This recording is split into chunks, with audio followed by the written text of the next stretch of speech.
마음에 숨은 사람이라는 말씀으로 함께 운영하는 거죠. 4절 말씀에 보면 마음에 숨은 사람이라는 말이 나와요.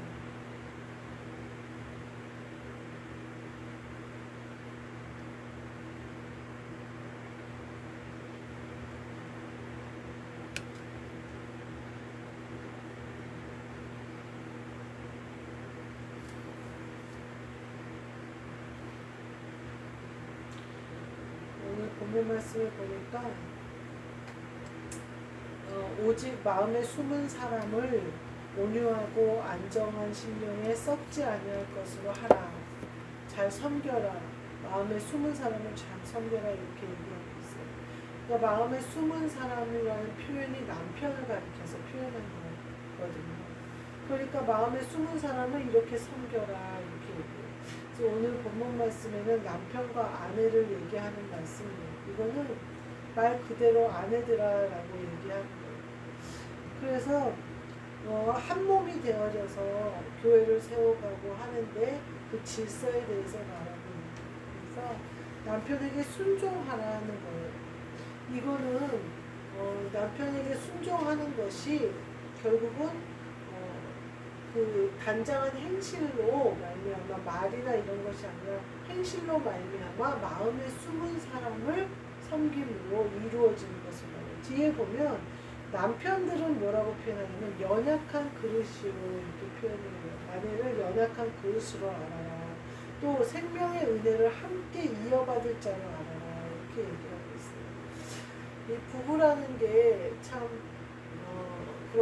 그 성경에 보면요. 부부가 각방을 쓰지 말아라 그런 말이 나와요. 그래서 기도할 틈을 얻기 위하여 각방을 쓰되 기간이 끝나면 다시 합방을 해라 이런 말씀도 나오고 그래서 부부가 한 몸 되는 것에 태초에 하나님이 아담과 하와를 만드실 때 사람을 창조하실 때 남자와 여자를 창조하셨다 이렇게 얘기하시고 또 둘이 한 몸을 이룰지로다 이렇게 얘기를 하셔요.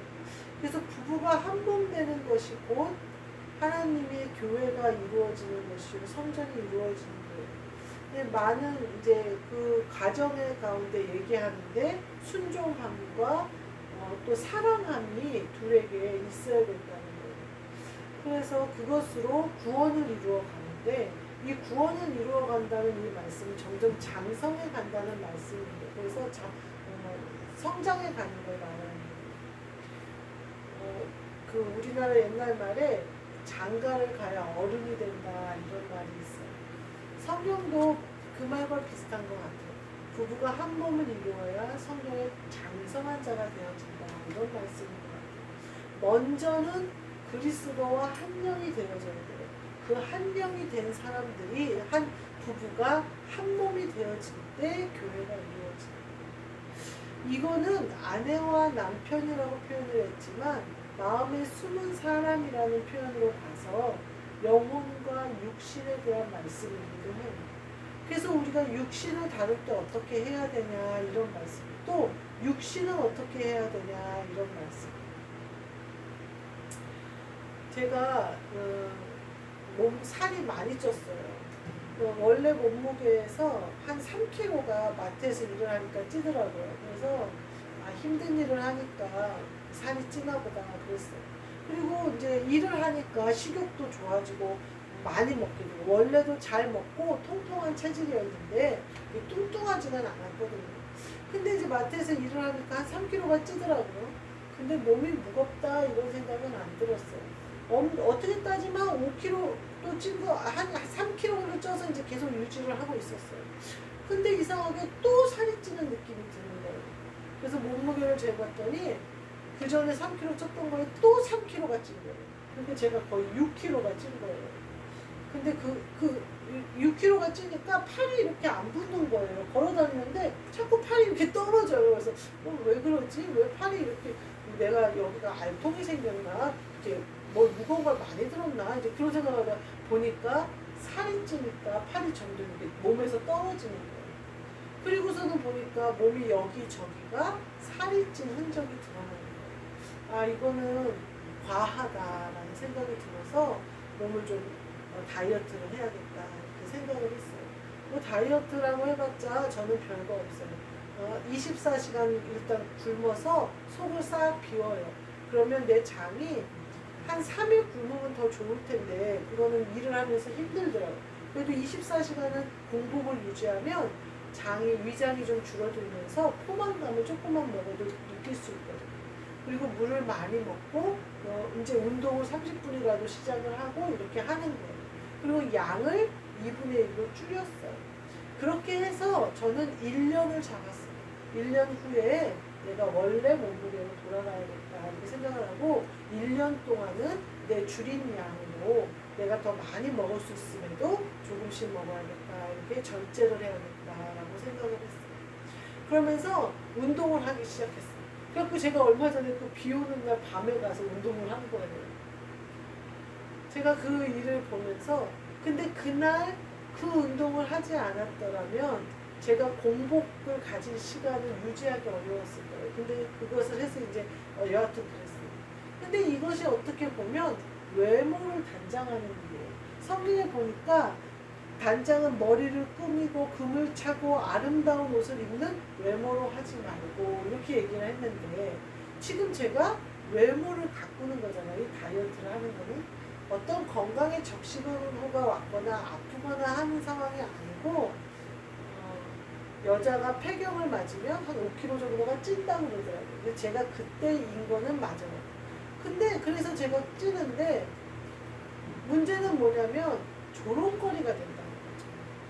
제가 뚱뚱한 상태로 이렇게 다니면 마트에서 이제 사람들이 얼마나 건강에 예민한지 몰라요. 세상 사람들이. 막 그 살에 대해서도 예민하고 건강에 대해서도 예민하고 근데 그러고 보니까 안 아픈 사람이 아니에요. 그렇게 예민한 사람들 중에 다 아파서 병원 다녀요. 다 침 맞으러 다니고 다 뭐 디스크가 있고 뭐 난리예요. 저만 건강하긴 하네요. 여하튼 그래요. 근데 그 사람들 앞에 조롱거리가 되고 싶지는 않고 또 외모가 절제를 해야죠. 제가 그 다이어트를 시작하면서 생각했던 게 뭐냐면 내 영도 비대할지 모릅니다. 내 육신이 그렇게 됐다면 내 영도 소화하고 내 영이 주님과 함께 날아다니고 항상 그래야 되는데 내 영이 말씀을 소화도 못하면서 너무 많이 먹는다든지 그런 상황일 수도 있다. 그러면 내가 그걸 충분히 소화하고 내 영이 한 말씀이라도 깨달아 그 말씀을 영의 양식으로 먹어서 말씀으로 살아 활동력이 있는 말씀으로 내게 영의 양식이 되어야 되는데 소화도 못하면서 말씀을 막 먹는 건 아닌가 이런 생각도 들면서 내가 모든 거에 절제해야 되겠다 그 생각이 들었어요. 그래서 제가 그 절제를 실천하고 있는 거예요. 그러면서 제가 오늘 이 말씀을 보면서 내가 아름다운 옷으로 단장을 하려고 솔직히 이 마음도 있었거든요.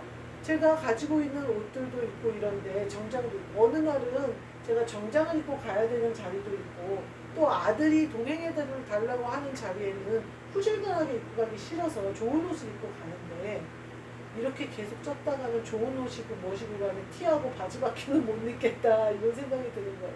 원피스도 입어보진 않았는데 많이 작으면 어떡하나 이런 걱정도 들고 물론 여유 있는 원피스들도 있지만 여하튼 그랬어요. 아름다운 옷을 입고 싶어서 제가 살을 빼는 것이기도 하는 거예요. 그러면서 이제 오늘 이 말씀을 읽는데 우리는 외모로 하지 말고 그러면서 하나님이 마음에 숨은 사람을 단장하라는 거예요. 아 그래 나는 이게 먼저 돼야 된다. 마음에 숨은 사람을 단장하는 게 먼저 돼야 된다. 근데 내 영혼을 단장을 잘한 사람은 육신을 다스리게 돼. 오늘 본문 말씀에 아내들이 남편에게 순종하듯이 내 육체가 내 영에게 순종하게 되는 거예요. 그래서 내 영이 온유함과 안정된 심령에 썩지 않을 것으로 단장하는 것에 내 육신이 순종하게 되는 거죠.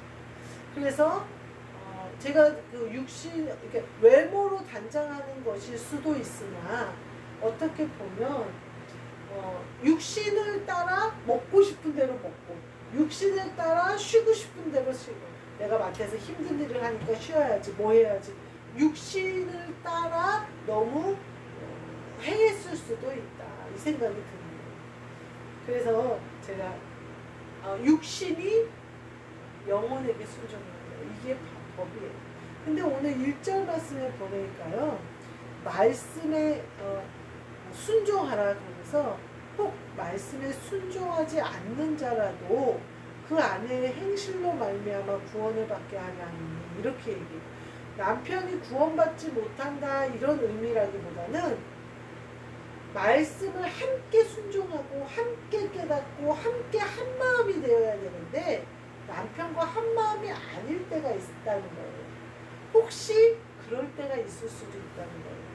그럴 때에 너의 그 행실이 그에게 말씀으로 하나 되게 하는 키가 될 것이다 라고 말씀하고 계십니다. 그래서 우리의 행실이 그만큼 중요하다 그 말씀이에요. 누가복음에 보면 22장에 보면 그런 말씀이 나와요. 그 와서 하나님 뜻대로 살려면 어떻게 살아야 됩니까? 이렇게 물으니까 예수님이 율법이 뭐라고 써있냐? 그러니까 그 사람이 하나님 아버지를 목숨과 뜻과 힘을 다하여 사랑하고 내 이웃을 사랑하라 그랬습니다. 이렇게 얘기해요. 그러니까 예수님이 네 대답이 옳다. 행하라. 그러면 살리라. 이렇게 얘기하죠. 그러니까 행하는 것이 사는 것이라는 거예요. 말씀이 내 안에 이루어지는 것이 생명이 된다는 거예요. 많은 말씀이 먹지만 내가 비대해질 뿐이지 건강해지지 않으면 안 된다는 거죠. 그러니까 많은 말씀을 먹는 것이 아니라 살아있는 생명의 말씀을 먹어라. 활력이 있어 심령 골수를 찔러 쪼개는 살아있는 말씀으로 내 안에 역사해야 된다는 거예요. 그렇게 됐을 때 그 아내가 먼저 그것으로 행실을 보일 때 남편도 그 말씀을 깨닫게 되고 한 마음으로 그 말씀을 남편도 먹게 된다. 그래서 둘이 같이 그 말씀을 생명 있게 이루어간다 이런 말씀이에요. 또 돌아와서 내 육신과 영혼으로 돌아온다면 내 육신이 비대해진 걸 느꼈어. 그런데 내가 말로만 빼야 되는데 나 이렇게 계속 살찌면 안 되는데 말로 하는 것이 아니라 행함으로 절제함으로 내 육신을 절제함으로 내 영에 말씀을 행해야겠구나. 내 영도 말씀을 먹을 때 행함으로 살아있어서 소화해야겠구나 라고 깨닫게 된다는 거죠. 그러면 영혼이 다시 육신을 다스릴 힘이 생기고 그렇게 되는 것이 그 주님의 뜻이라는 거예요. 뒤에 보면 사라가 아브라함을 주라칭하여 순종한 것 같이 이렇게 얘기해요. 그러면서 선을 행하고 아무 두려운 일에도 놀라지 않으면 그의 딸이 될 것입니다. 사라가 아브라함과 동행하는데 얼마나 많은 일이 있었어요. 사라에게는 아들이 없었잖아요. 그러니까 하갈을 주잖아요. 아브라함에게.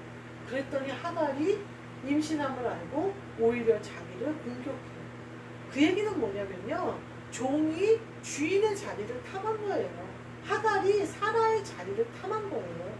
왜냐하면 자기가 임신했거든요. 자기가 아브라함의 씨를 가졌거든요. 그러니까 종이 주인이 되려고 한 거예요. 그게 사라한테 덤빈 거예요. 근데 그 잠언에 보면 뭐라고 나오냐면요. 세상에 견딜 수 없는 것 몇 가지가 있다. 그러면서 그 중에 종이 여주인이 된 것이라는 표현이 나와요. 저는 그거 보면서 참 재밌었어요. 종이 여주인이 된 것은 세상이 견딜 수 없는 일이라는 거예요. 이 종이 여주인이 됐다는 표현은요. 육신이 영을 지배하고 싶어 하는 거예요. 종이 주인 자리에 앉고 싶어 하는 거예요. 그 하갈이 사라에게 그렇게 한 것은 주인 자리에 앉으려고 까본 거예요. 그러니까 사라가 뭐라고 해요? 이 허물은 당신에게 있다. 아브라함에게 그렇게 얘기하잖아요. 그러니까 아브라함이 네 눈에 좋은 대로 해라. 하갈 입장에서 아브라함이 만약에 사라 편을 안 들어주고 하갈 편을 들어줬으면 세상에 견딜 수 없는 일이 일어나는 거예요. 종이 주인 자리. 그렇게 하면 되면 어떻게 되냐면요, 완전히 영리가 되는 거예요. 육신이 지 맘대로 하면서 영의 일을 한다고 까부는 거예요. 육신대로 하면서 자기는 하나님의 씨앗을 가졌다고 얘기하는 거예요. 하갈에게서 난 씨는 하나님의 약속의 자녀가 아니에요. 근데 아브라함에게 약속의 자녀를 준다고 했는데, 사라를 통해서 준다고 했는데 하갈을 갖다가 갑자기 들이대면서 종의 아들을 갖다가 했어요. 하갈의 생각은 뭐예요? 자기가 임신시켰으니까, 자기가 씨가 있으니까 자기가 여주인이 될 거라고 생각합니다. 우리가 육신이 이렇게 들고 까불어서 영혼을 자꾸만 영의 일을 방해하려고 한다면요, 어떤 예를 들 수 있냐면요, 예배 드리러 오고 싶어요. 근데 육신의 일이 자꾸 터져요. 갈 수 없는 일이 자꾸 터져요. 이거는 지금 종이 주인이 되겠다고 까부는 일이에요. 이겨야 해요. 사라가 뭐라 그러니까 어떻게 해요? 하갈을 학대해요. 그러니까 하갈이 도망가, 집에서 나가버려요. 육신을 쳐서 복종시켜야 돼요. 그러니까 하나님이 주의 사자가 나타나서 하갈에게 뭐라 그래요? 너 돌아가서 여주인에게 복종해라. 육신이 아무리 까불어도요, 쳐서 복종시켜요. 사라가 그렇게 하잖아요. 학대하잖아요. 쳐서 복종시키잖아요. 그러니까 하갈이 못 견디서 나가잖아요. 근데 하나님이 뭐라 그래요? 가서 여주인에게 복종해라. 영이 육신을 쳐서 복종시킬 때 육신은 영혼에게 복종하게 돼 있어요. 그것을 하라는 거예요. 그럴 때 어떻게 되냐면 이삭이 나와요. 그럴 때 약속의 씨가 나와요. 그럴 때 약속의 씨가 하나님의 뜻을 이루어요. 우리의 영이 깨어있어요. 그래서 육체를 쳐서 복종시켜요. 그게 바로 주라 칭하여 아브라함에게 사라가 아브라함을 주라 칭하여 순종함으로 사라에게서 약속의 자녀 이삭이 나온 거예요. 우리가 영혼이 육신을 완전히 다스리고 그리스도가 머리가 되셔서 내 영과 한영 되시는 이 질서가 이루어질 때 우리에게 약속의 성취, 소망의 열매를 거두는 거예요. 더 나아가서 육신의 남편과 내가 말씀으로 살아있는 행함으로 말미암아 한 몸이 되어질 때 교회가 나와요.